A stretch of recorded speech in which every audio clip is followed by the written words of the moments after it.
Hey guys, so it has been a really long time since I made a YouTube video, and it's because I wanted it to be perfect. I wanted it to be super well done and my setup to be amazing and all these things, but life isn't perfect and I need to stop doubting myself and just give you guys just me and not have to do like this whole production and just, sit with you and talk to you. So that's what I wanted to do today, and what a better time than the time that we are in now.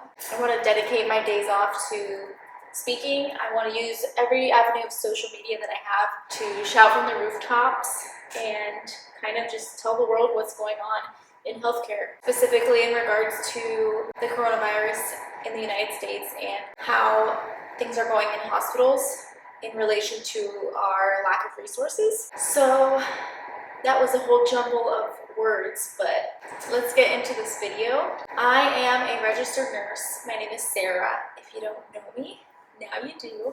I run an Instagram blog called She's in Scrubs, and that might be where you are coming from. On She's in Scrubs, I have just posting nonstop about the truth of what is happening in our hospitals, in a lot of hospitals in this United States. Our standards are on the floor right now in terms of PPE, in terms of resources. So this whole coronavirus COVID-19 nightmare began a few months ago in China. The United States was aware of what was going on in China and somehow did not prepare us adequately. So it was almost as if they didn't think that it could come here and instead tried fighting it there through resources and aid without preparing our hospitals for the potential storm to come. Now, they can't predict what's going to happen, but to assume that this virus couldn't potentially spread in the United States, that's just my assumption of what happened, but I don't know. Fast forward to January and February, we have people stockpiling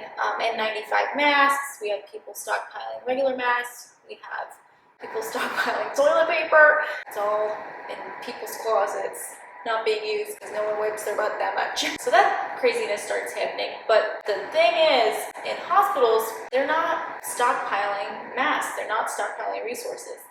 Because here in the United States, people didn't think it was a big deal. Even I didn't think it was a big deal at first. I was like, the flu is killing more people.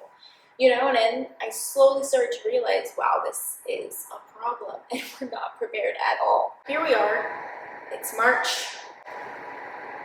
No, it's April 3rd. Poop has hit the fan. Hospitals everywhere in the last couple months have slowly to now exponentially depleted their resources in terms of personal protective equipment. Started off with mask shortages.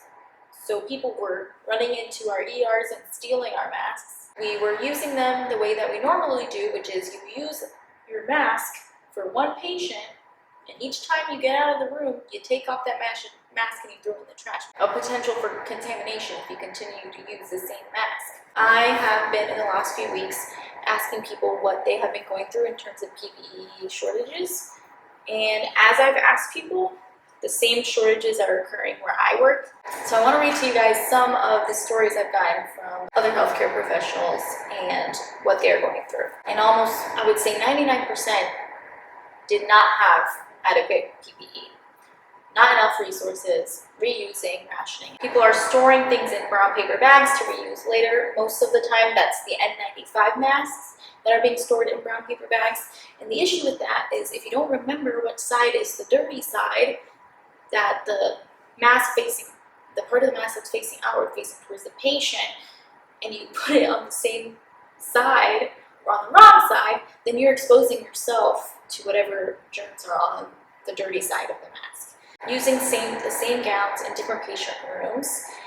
At my hospital, we are doing that. We are wearing one disposable gown our entire shift, and we can't take it off through the hallways, anything like that, only for our break. Usually it's 15 or 30 minutes for lunch, if you have the time to take one. So we have the same disposable gown for all our patients, as long as they're not COVID positive or patients under investigation for COVID. If they are patients under investigation or COVID positive, you would wear a different gown. But if you have 2 or more of those COVID positive or patients under investigation, you'd wear that same one gown for those patients, if that makes sense. which is insane because what if the ones under investigation are not positive and then we expose them to a positive patient? Oh, this is the one that really gets me. Limiting amount of gloves that you use. So some people are having to literally wash their gloves and not throw them away. They have to wash their gloves and hang them to dry to be used later. So that is a new thing, and I'm scared that that's what's next at my hospital. 1 surgical mask per shift also going on at my hospital. Well, actually, no. We get 1 surgical mask that we use until it is destroyed, which could be a week, 2 weeks. So, and I had someone actually recommend that we staple them if they break. 1 mask a shift until we run out. No isolation for MRSA patients anymore to conserve PPE. So they're not allowed to use PPE in a room for a patient with history of MRSA, which is something that we used to have to do. Someone said, I don't even have access to gloves or wipes, let alone a mask. My hospital hid all PPE. Reuse the same N95 mask all day and share 1 pair of goggles between myself and 2 other CNAs. We sign a waiver that says we don't have a history of respiratory problems, therefore don't even need a mask. What does that even mean? Story I wanted to share with you guys from my friend on Instagram. I am a PRN ER tech at a level 2 facility in Houston and a super PRN tech because things have just turned out that way. So at the beginning of the COVID pandemic, all I was hearing were stories. Didn't lay an eye on it myself. However, when the cases in Houston started to escalate, I decided to spend my days off helping out in the ER. I walked into work, took my temperature, filled out my paperwork provided, and gave it to my director. No fever, no previous exposure, no travel. I was good to go. Our charge nurse and director made sure to tell us to watch supplies as EMS was going through rooms and taking gloves, gowns, and masks. That's another thing. EMS barely have any PPE, and their directors and their higher-ups are telling them to go into the ERs to take anything that they can find because they don't want to provide them with what they need. We were to lock up the PPE and talk to the charge nurse. Walking through the halls of the ER, you could tell that the department was looking scarce, like scary scarce. Then EMS called, bringing in a patient from a sniff, high fever, respiratory distress, and they were being bagged.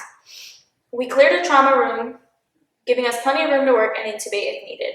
We had everything prepared, kaleidoscope, RT, respiratory box, meds, the whole lot. What we didn't have was our PPE. 2 nurses, 2 techs, and a doctor walked into a rule-out COVID patient with just gloves on. EMS dropped the patient and basically ran, even though they were masked and gowned. I was the last person in the room to get a mask or gown. Me, the tech who was bagging the patient, nearly face-to-face. For the first 10 minutes of patient care, the 5 of us did not have any PPE on, because it was not readily available. It was locked up in a cart and at the nurse's station. We were furious. How could this happen? How could the proper PPE not be available?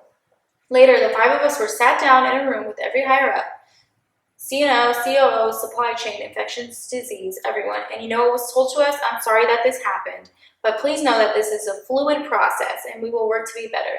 We have plenty of masks in a stockroom. We shouldn't have to worry about running out of supplies. We need to be better about stocking the carts. There wasn't any, I'm sorry this happened to you. How can we help you? What can we do to make it better? What can we do to calm your fears and help you through this? So we left the meeting feeling so discouraged and even more angry. We as frontline healthcare providers should not have to worry about lack of PPE. We should not have to decide between jumping in and helping a distressed patient and waiting 10 minutes for a mask. We were called to serve and treat the community. We shouldn't be fighting for masks. So much truth in that, and it's just terrifying how many cases of this have occurred where either screening isn't done properly, either testing isn't done, because for a while we weren't allowed to test unless there was certain specific criteria. Travel out of the country or contact with a positive COVID patient. For a while, those were like the 2 main things, and maybe fever and cough. Even though at the time, community spread was so widespread and rampant that any patient that walked into the ER with a myriad of symptoms could have had it. You know what I mean? So these patients were being admitted to the hospital and then are found to have it after they've already interacted with potentially hundreds of healthcare workers.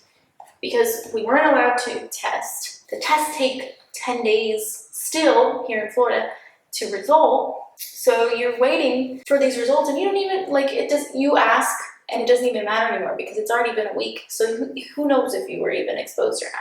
You don't know. And then if you don't know if you've been exposed and you're working in healthcare and you're asymptomatic, you could be giving it to any number of your patients who already have risk factors because they're in the hospital admitted with other chronic conditions or anything acute as well. So it's really frustrating.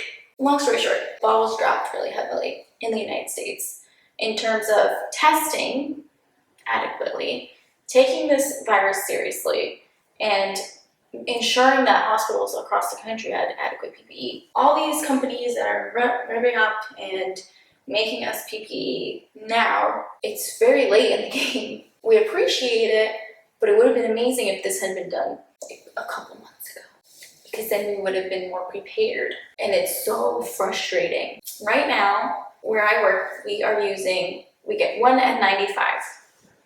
We write our name on it with our unit. We put it in a paper bag. When we use it, we put it back in the paper bag after we've taken it off and we've used it. And then we do that whole shift. And then when we're done with that shift, we put the paper bag in a bin for it to be sterilized through UV rays, which there are research and peer-reviewed articles that say that UV sterilization can degrade the protective measures of the mask and put the wearer at risk if they continue to do so. With that being said, we're supposed to reuse that mask after 3 times it's sterilized. Each time it's sterilized, the integrity of the mask is being compromised and putting us at risk. So that's fine. Some hospitals are doing up to 5 times sterilization. Mine is just doing 3. We get it back in a white paper bag once it's sterilized, and then they put little tick marks on it to tell you how many times it's gone through the process. And then after that 3rd time, after the end of that shift, is when you would throw it away, which is interesting to me because they're saying that after the 3rd time it's no longer safe to use, but we have to use it for the duration of that last shift, if that makes sense. And other hospitals are doing up to 5 times. Other hospitals are also telling their nurses not to write their names on them, and that if they're sterilized, all bacteria will be off. So even if they're sent away, you might not get your particular mask back. We're sending all these different masks that have been used. You don't even know if it was yours to begin with when you get it back. So that's really nice. Or my hospital is already suggesting that we reuse the disposable gowns. And if you've ever used one of those and you know how it feels to wear one in an isolation room, you know how sweaty it feels and just how disgusting it feels when you take it off. And the fact that they're suggesting that we fold them and put them in our lockers in case we run out is insane. And then we're also wearing them for the entire duration of our shifts. So that's even more gross. I'm debating it. The next time I get one, I'm gonna have to put it in my locker. I don't know if it's gonna help me or not, but if we run out completely, what can I do? And the thing is, with all these changes, we are being told by, hospital administration that it's through CDC guidelines. These changes are being implemented because of new CDC guidelines. The only reason these CDC guidelines are in place are because of scarcity. It's still unacceptable, and we need to find a way to replace the PPE and ensure that we have adequate PPE so that we are safe. Because right now we are not safe. We are not safely practicing. Outside of the US, a lot of countries have people decked out in PPE. So imagine how much exposure is happening in the US to our healthcare workers. So little PPE. It's terrifying to even think about. In a lot of these countries, huge percentages of the people who have passed away are healthcare workers. And you go into healthcare and you want to help people and you want to care for people and you want to help save lives, and it's so romanticized and you're doing your job. You signed up for this, but you didn't sign up to run into fire wearing gasoline. You didn't sign up for an unsafe work environment. Already, hospitals were at the brink in a lot of different states in terms of shortages in staffing, in terms of burnout, in terms of ridiculous patient to nurse or patient to staff ratios. This is the tipping point. Now we're going into our jobs without adequate PPE. We're going into our jobs and we're not safe, and we're literally putting our lives at risk. Like, it's not even a joke. Like, this is killing people. And it's terrifying and it's frustrating. You're just worried about all your coworkers because you don't want any of them to catch because it could kill them potentially. And we have colleagues who are on ventilators right now. And it's not just older adults. There are 20-year-olds, 30-year-olds, there are children in ICUs right now with COVID-19. And there are nurses and doctors on ventilators right now because of COVID-19. And there are nurses and doctors and respiratory therapists who have passed away from COVID-19. And you can argue that lack of PPE could be a contributing factor to these deaths. And we won't know until after this is all over, but it's common sense. And it's just crazy to me how people are wearing like space suits in different countries, and then we're just like, here's some goggles, a mask that you've used for the last 2 weeks, and a gown that smells like mildew, and good luck. That's how it feels right now.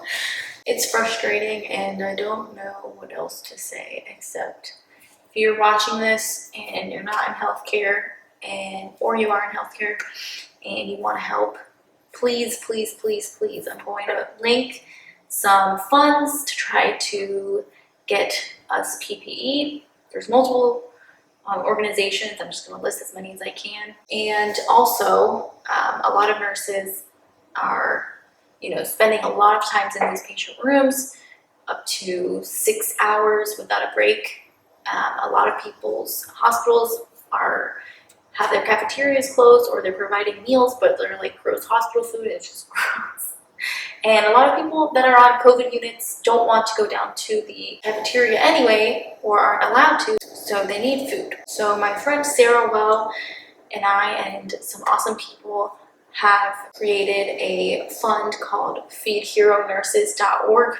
We're trying to get meals crowdfunded so that we can get food to nursing units across the country. And right now we're starting in Los Angeles, and we have delivered, I believe, over 300 meals so far, and raised about $9,000 so far. So that is amazing and incredible, and we appreciate everyone that has donated so far.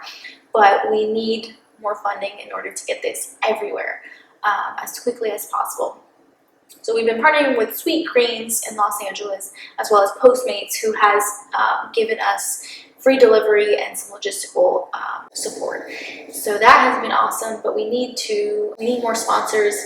We would love Chipotle, we would love Panera, because those are in most cities, and that would make it easier to get it just everywhere as soon as possible. Next on our list we're trying to get is New York. Where we're at right now is trying to work with different hospitals to get permission and to get food to our nurses in ICUs and ERs and COVID dedicated units. So if you guys could donate there, that would be phenomenal. I'm going to link that down below, and you guys can read more about it. It is an amazing program, and I'm so excited to be a part of it.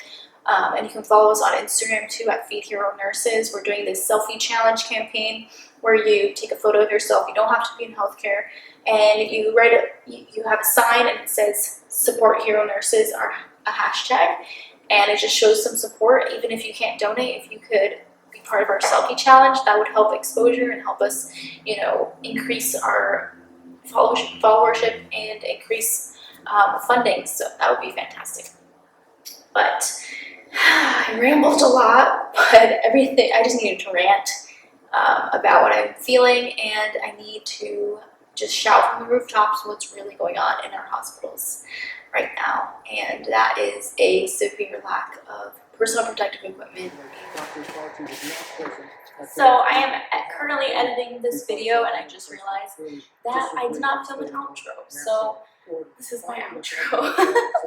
I know I laugh a lot in this video, but that's my way of coping with everything, especially stress and anxiety, and being depressed about everything right now. So if I laugh or smile, that's my coping mechanism. If you know me, you know that's me. Even though the world is crashing down, I will still always smile and laugh. So that's me. So I hope you guys have an amazing day, an amazing week. To all my healthcare peeps out there, I'm thinking of you, and I am wishing you all the PPE in the world. Thank you for watching. Like, subscribe, and please check out the links below. I would appreciate it so much if y'all could donate, just even $1. or share our cause. I would appreciate it so much. About the stockpiles pushing back